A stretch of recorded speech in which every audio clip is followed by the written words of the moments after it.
Biz hansı bir məmləkətə xəbərdarlıq edən Peyğəmbər göndərdiksə, onun cah-calal içində yaşayan sakinləri ona sadəcə olaraq, biz sizinlə göndərilənləri inkar edirik, dedilər. Onlar, bizim mal-dövlətimiz də, övladlarımız da daha çoxdur və bizə əzab verilməyəcəkdir, dedilər.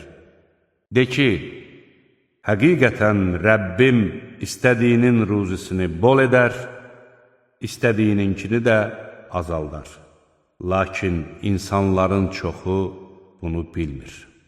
Sizi bizə yaxınlaşdıra biləcək nə var dövlətiniz, nə də oğul uşağınızdır. Ancaq iman gətirib yaxşı işlər görənlər istisnadır.